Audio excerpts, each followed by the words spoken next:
नमस्कार, मैं अरुण कुमार आपके सामने day and night India TV के लिए। यह है वो जगह जो विजयादशमी के दिन प्रतिमा विसर्जन के दौरान घटी थी शाम को, जहां 8 लोग की मृत्यु हो गई और अभी 12 लोग अस्पताल में भर्ती हैं। उनकी चिकित्सा चल रही है। जैसे कि आपको पता है, इस हादसे में जिन्हें मौत हो गई है, इसके लिए केंद्र सरकार तथा राज्य सरकार द्वारा 2-2 लाख रुपए की मुआवजा की घोषणा की गई है। साथ-साथ जो लोग इंजर्ड हैं, उनको 50-50 हज़ार रुपए की मुआवजा देने की घोषणा की गई है देश की प्रधानमंत्री तथा राज्य के मुख्यमंत्री के द्वारा। लेकिन अभी जो बात आपके सामने मैं प्रस्तुत करने जा रहा हूँ, वो है कि जब ये प्रतिमा विसर्जन का दौर चल रहा था, तो उस समय सुखना नदी पूरी तरह से पानी से भर जाता, जिसकी वजह से ये सारे 8 उस समय पानी का जो बहाव है वो पता नहीं चला और लोग पानी में न जाएं। लेकिन ये घोषणा को जो स्थानीय लोग थे, जो लोग दर्शनार्थी थे, उन लोगों ने इनका नज़रअंदाज किया, जिसकी वजह से भी ये एक समस्या खड़ी हो गई।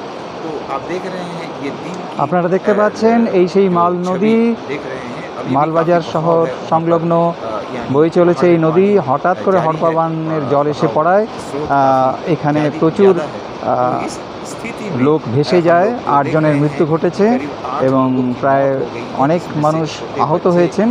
এখনও সেই জলের তোড় রয়েছে, যদিও সামান্য কম, কিন্তু আপনারা দূরে দেখতে পাচ্ছেন এই লাইট বা এই জিনিসগুলো আপনারা দেখতে পাচ্ছেন, যেগুলো দিয়ে সাজানো হয়েছিল ঘাট, কিন্তু এখন এই ঘাট বন্ধ করে দেওয়া হয়েছে। এখানে আর কোনো রকম হবে না, পুজো নিরঞ্জন আর হবে না বলে সিদ্ধান্ত নিয়েছে এখানকার প্রশাসন, এবং এখানকার অন্যান্য মানুষও চাইছেন যে এখানে আর কোনো রকম বিসর্জন হবে না, কারণ এখনও নদীতে প্রচুর জলস্রোত রয়েছে। তো আপনারা দেখতে পাচ্ছেন সেই জলস্রোতের তুলে ধরবো আপনাদের সামনে। আপনারা আমাদের সঙ্গে থাকুন, দেখতে থাকুন। और साथ साथ राज्य सरकार में जो हैं तृणमूल कांग्रेस, ये इनकी भी प्रतिनिधि आए थे, पूरे लगे हुए थे यहाँ की जो बचाव कार्य है उसके लिए। तो काफ़ी हादसा दर्दनाक है। आप देख रहे हैं ये दृश्य, ये कल की घटना है। अभी वहाँ शांत हो रहा है धीरे धीरे परिस्थिति। ये जो पुल देख रहे हैं, ये 31 नंबर जो राष्ट्रीय राजमार्ग है, दूर में रेलवे ब्रिज है, और बाईं तरफ आप देख रहे हैं इस नदी की जो है सो बहाव को बाईं तरफ घुमा दिया गया था, जिसकी वजह से नदी जो है सो अपना जो स्रोत है दाईं तरफ ये हट के जब बाईं तरफ लिया गया ड्रेजर के द्वारा।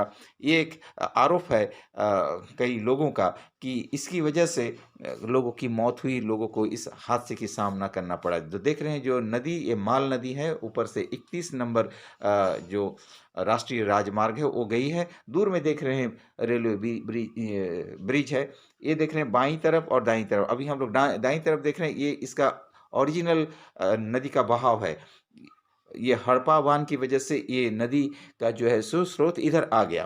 पहले वो बाईं तरफ था, दाहिनी तरफ आप जो देख रहे हैं, ये दाहिनी तरफ का स्रोत में, पूर्व स्रोत में ये नदी आ गया। जहाँ लोग खड़े थे, बीच में आप जो जगह देख रहे थे, वो एक ड्रेजिंग करके नदी के बहाव को बाईं तरफ ले जाया गया था, ये आरोप है। तो ऐसी स्थिति को देखते हुए कहा जाता है कि जब विसर्जन का दौर चल रहा था, वहाँ लाउड स्पीकर से घोषणा की जा रही थी कि पानी की हालत बढ़ सकती है, क्योंकि बारिश की भी एक पूर्वाभास थी, जिसकी वजह से लोग को सतर्क भी किया गया था। लेकिन ऐसा हुआ नहीं। कुछ लोग पानी के अंदर चले गए, बीच में चले गए, तो अचानक हड़पा बांध आने की वजह से लोग बहकर चले गए और डाउन स्ट्रीम की तरफ। तो उनको भी बचा लिया गया है, कुछ लोगों को, बहुत सारे लोगों को बचा लिया गया। जो लोग घायल हुए थे उन्हें स्थानीय जो सुपर स्पेशलिटी अस्पताल है वहाँ भर्ती कराया गया, उनकी चिकित्सा की गई। कुछ लोगों को चिकित्सा के बाद छोड़ भी दिया गया। तो ऐसी हालत में जो बाकी जो विसर्जन का जो काम है, कार्निवल का जो काम था, वो काम रुक दिया गया है। इस नदी में उस कार्निवल को स्थगित कर दिया गया और बाकी जो प्रतिमा विसर्जन का जो काम है वो भी किसी और नदी में ले लिया गया है, माल नदी से हटा करके, क्योंकि कहा जाता है कि ज़्यादा से ज़्यादा लोगों की जहाँ मौत हो गई, घायल हो गए, वहाँ और विसर्जन का काम नहीं हो सकता। ये एक अच्छी फैसला है स्थानीय प्रशासन द्वारा। तो सवाल यही उठता है कि जो लोग सतर्क होने की भी बात कही जाती है, अपनी इस आत्म सुरक्षा की बात भी कही जाती है, जब घोषणा की गई तो उसे क्यों नहीं माना गया? दूसरी बात है कि जो प्रशासन है, तो प्रशासन ने भी हर तरह का इंतजाम भी किया, लेकिन जो आरोप है अभी इस बात को लेकर के राजनीतिक मुद्दा बन गया है कि केंद्र सरकार और राज्य सरकार, केंद्र सरकार के जो हैं राजनीतिक दल, राज्य सरकार के जो राजनीतिक दल हैं, दो एक दूसरे के विरोध में हैं, तो इसे एक मुद्दा बना लिया है।